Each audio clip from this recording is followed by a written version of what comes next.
Hi everyone, it's Neil Weichel with RE/MAX of Valencia. Welcome to July of 2022. And oh my goodness, how this market has shifted very, very rapidly in the last 45 days.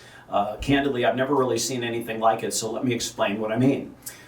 We went from having at the beginning of this year a complete and total seller's market where sellers called the shots and got multiple offers all the time. It's about 140, 150 homes for sale, a real acute shortage, to now, as we are in July, about 600 homes for sale. And that combined with higher interest rates and a lot of reports in media telling buyers it's a bad time to buy or they should hold off because prices are going to come down, has led to a complete shift. And it's interesting because the sellers sometimes still think it's a strong seller's market. It isn't. And the buyers sometimes have heard all this information and said, well, I call the shots now. And a lot of times that's not the case either.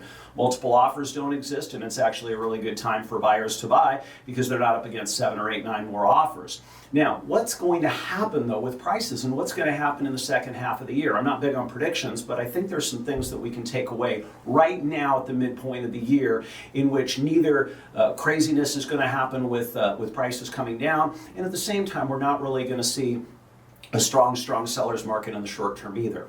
So let's look at some numbers. Between 2019 and the beginning of this year, we saw home appreciation go, depending on the part of California, in between 40 and 50%.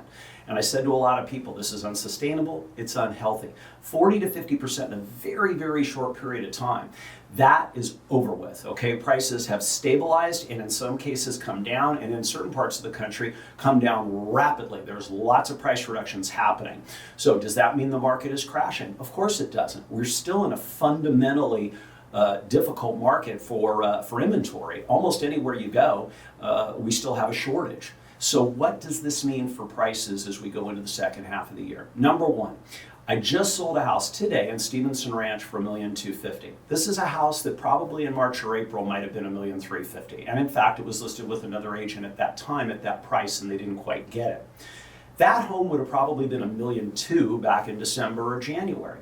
So today, it's back to about a December or January kind of valuation.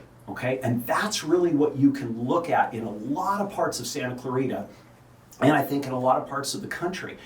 If the value of your home was such in January, February, it probably went up 10, 12, 15%, this kind of hyperinflation thing in March, April, and May.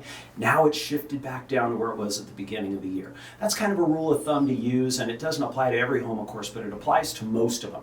What's going to happen in the second half of the year? 3 things. First, sellers are taking their homes off the market. They're getting lower offers and they're not taking them. 2, people are going to stop putting their homes on the market because they're not getting the prices that they want. And number 3, buyers are going to realize we're not falling off a cliff and they're going to start buying again. And this kind of short-term craziness that we're seeing right now is going to level back off again, and we're going to be in a completely normal market. We'll probably have more homes for sale. Hopefully we'll see interest rates go down again for buyers, but at the end of the day, it's going to be a more balanced traditional market. What we've seen in the last 2 years, friends, is over.